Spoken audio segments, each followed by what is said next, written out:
Mais il en reste un. Il s'agit du trophée environnement et pour ce faire, j'ai besoin comme compagnon d'estrade d'Olivier Delbar.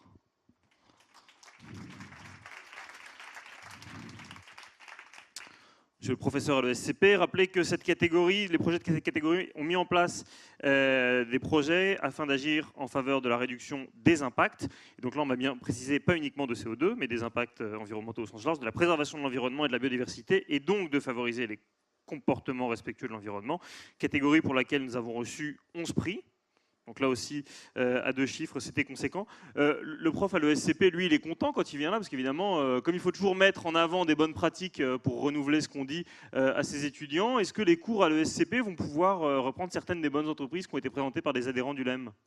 Alors oui, je dirais d'ailleurs que, comme la plupart de mes collègues, j'ai plusieurs casquettes parce que je suis aussi chargé de la politique de responsabilité sociale de l'école, parce que les grandes écoles et les universités ont aussi leur propre démarche aujourd'hui.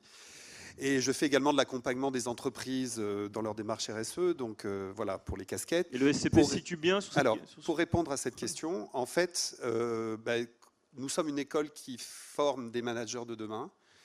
La RSE est présente dans tous nos programmes. Moi, je suis responsable d'un programme qui a plus spécifiquement pour objectif de former des managers RSE, développement durable. Mais pour nos étudiants, on essaye d'avoir des enseignements dans tous les cours, dans tous les programmes. Moi, j'aimerais que ce soit minimum obligatoire pour tout le monde, c'est-à-dire que chacun soit sensibilisé pour ensuite, plus tard, pouvoir diffuser tout ça.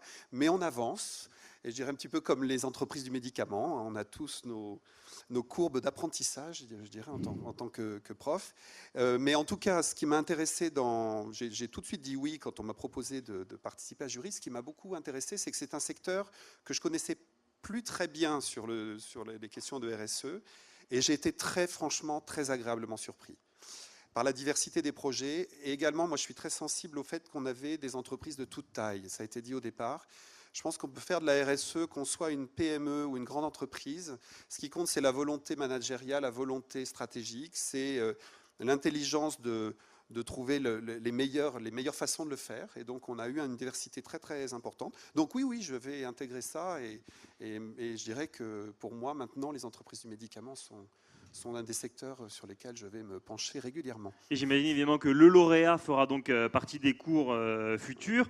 Pour rappeler que le lauréat, il se situe parmi les 3 finalistes qui étaient Pierre Fabre, Biocodex et Sanofi, et qui, comme leurs collègues des catégories précédentes, ont eu la gentillesse d'enregistrer quelques mots pour la postérité.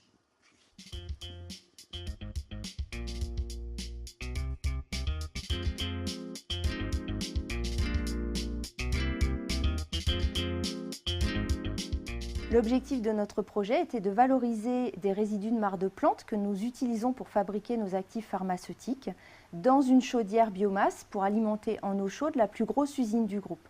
Cela permet d'alimenter cette usine en énergie renouvelable et de mener un projet d'économie circulaire. Les résultats de ce projet sont la diminution de notre empreinte carbone de 1600 tonnes de CO2 par an, la valorisation de 2000 tonnes de déchets de marc de plantes par an et surtout d'avoir mené un projet sur lequel les salariés se sont complètement reconnus dans notre politique de développement durable. Biocodex a travaillé sur la réduction des émissions de gaz à effet de serre de son bilan carbone et le premier poste, c'est le transport des produits finis. Nous avons intégré l'ensemble des parties prenantes de l'entreprise, mais on a rajouté un élément qui pour nous était indispensable, à savoir l'intégration des demandes clients dans ce projet. Nous avons mesuré la performance globale de notre démarche sur la quantité de CO2 émise par boîte expédiée. Et en 3 ans, nous avons réussi à la réduire de 21%, ce qui est pour nous un résultat extrêmement satisfaisant que l'on va continuer à faire dans les années qui viennent. Alors l'objectif du projet était de répondre à une problématique soulevée par les pêcheurs qui avaient vu des malformations dans les goujons en aval d'un de nos sites dans le Massif central. Donc ça c'était l'objectif de base. Et puis donc nous, les résultats, donc on a fait à peu près 10 ans de recherche, que ce soit sur les aspects analytiques, sur les aspects prélèvements, sur les aspects scientifiques et sur les aspects technologiques. Et donc à l'issue de ces 10 ans, on a arrêté une solution de traitement qui était une solution de traitement par charbon actif et donc qui est sûrement aujourd'hui, qui a été installée maintenant sur notre site depuis un peu plus de 6 mois Et donc on est sûrement sur la plus grande installation mondiale de ce type qui répond à cette problématique des micropolluants dans l'environnement.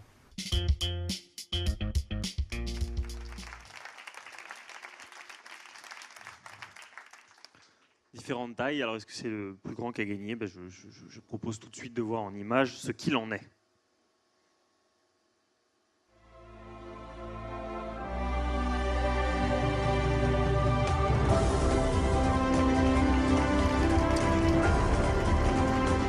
Un très grand bravo à Pierre Fabre. On va être rejoint sur scène par Séverine Roulet-Furnemont, directrice développement durable, Pierre-André Poirier, directeur éthique et directeur développement durable groupe, et Marc Fontanière, chef de projet organisation industrielle. Bravo à tous les trois. Tiens à dire quand même que dans les délibérations du jury, ce coup-ci, pour le coup, ça a été un tout petit peu plus rapide que sur les autres. Non pas que les autres finalistes n'étaient pas talentueux, mais on a tous été extrêmement séduits par ce projet d'économie circulaire ancré dans un territoire. Oui, je voudrais quand même dire que les 3 projets étaient de très grande qualité, qu'on n'était pas dans du purement technique, on était vraiment dans une logique où l'environnement est intégré dans une stratégie générale, ça je tiens à le redire. Bon, il faut que je dise aussi que je viens du management de l'environnement dans les années 90 et donc je vois l'évolution des choses. Et moi, ce que j'ai beaucoup apprécié, alors c'est vrai qu'on a eu un coup de cœur aussi dans la façon dont vous nous avez présenté le projet. Moi, ce qui m'a beaucoup plu, c'est l'ancrage territorial. Ça me semble très important, il faut le rappeler, la RSE, c'est aussi une question de responsabilité dans un territoire. C'est un projet qui est à la fois, je pense, très innovant, mais lisible, c'est-à-dire on comprend bien quels sont les multiples bénéfices que le projet entraîne. Et puis, vous nous avez aussi dit que c'était amené à être dupliqué, etc. Donc ça me semble très important, c'est que ce projet puisse ensuite essaimer sur d'autres sites, pour d'autres projets. Et puis, le fait, effectivement, qu'on sort aussi de la logique du déchet. L'économie circulaire, aujourd'hui, on en parle beaucoup depuis des mois, mais c'est vraiment un objectif qui est difficile à atteindre, mais qui est, à mon avis, absolument primordial. Voilà, donc félicitations.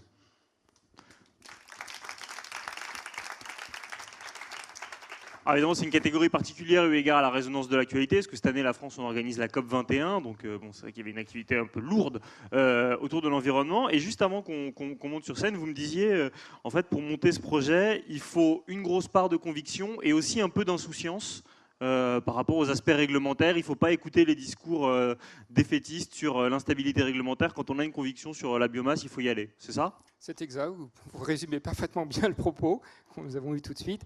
Écoutez, en tout cas, nous sommes extrêmement honorés de recevoir ce prix. Nous remercions aussi, bien évidemment, le LEM d'avoir pris l'initiative d'organiser ces trophées.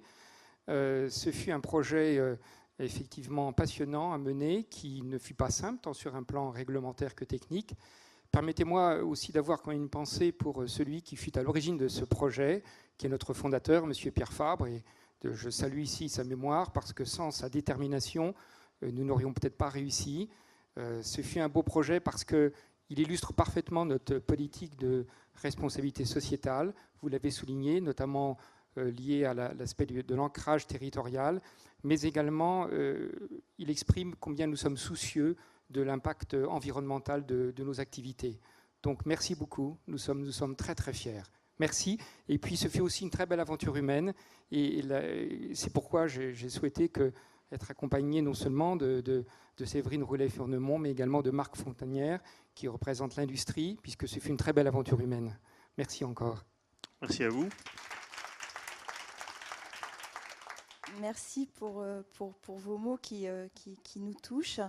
Effectivement, les projets d'économie circulaire sont des projets collaboratifs et des projets de territoire. En ce qui concerne ce projet, le jour où M. Fabre nous a appelés avec M. Fontanière pour nous dire voilà, on a des mares de plantes, elles sont disponibles et peut-être on pourrait les brûler dans une chaudière biomasse. Alors nous, on est des agriculteurs, puisqu'on cultive la plupart de nos plantes. Nous avons des botanistes, mais nous n'avions que peu de connaissances en fait, de la combustion des végétaux. Donc on a trouvé cette compétence à l'école des mines d'Albi Carmo, donc première partie prenante qui nous a accompagnés. Ensuite, effectivement, au niveau réglementaire, les textes de loi n'existaient pas. Hein. C'est des textes qui ont moins d'une année d'existence. Donc, il a fallu imaginer la stratégie réglementaire et nous avons été beaucoup accompagnés par la DREAL du Tarn, qui nous a vraiment aidés à imaginer cette stratégie. Donc, on retrouve là, une fois de plus, une deuxième partie prenante. Après, ces mares de plantes proviennent de notre usine de fabrication d'actifs végétaux. Donc c'est un premier temps industriel qui ne colle pas forcément au temps industriel de l'usine dermocosmétique qui va les utiliser. Donc on a imaginé toute une logistique de stockage de ces mares de plantes avec une plateforme de regroupement des déchets ménagers qui se trouvait entre nos deux usines dans le Tarn. Et donc on a bénéficié de tout ce maillage en fait, qu'avait tissé pendant des années notre fondateur avec l'éducation nationale, avec les acteurs du territoire. Et tout ça, en fait, est très, très utile dans ce type de projet. Moi, je suis émue ce soir parce que ce projet, il est intimement lié à Monsieur Pierre Fabre. Et j'aime à penser qu'il aurait été fier qu'on ait été au bout et que ça se termine, en fait, par ce trophée ce soir. Nous ne le remercierons jamais assez pour son esprit visionnaire et l'entreprise qu'il nous a léguée. Donc ce soir, j'ai envie de lui dire merci, monsieur.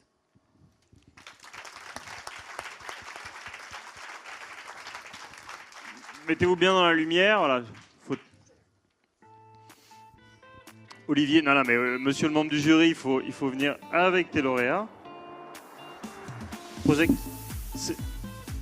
s'énoncer très bien, effectivement, comme a dit Olivier, c'est important de bien pitcher ça. Et puis donc on espère, puisque Olivier, tu l'as dit au début, ce genre d'initiative peut être répliqué. On espère qu'il y a d'autres labos qui s'en empareront en travaillant avec des écoles d'ingénieurs dans le coin ou de commerce, hein, pourquoi pas, les deux. Très bien. La photo est prête, merci beaucoup, félicitations encore à tous les quatre.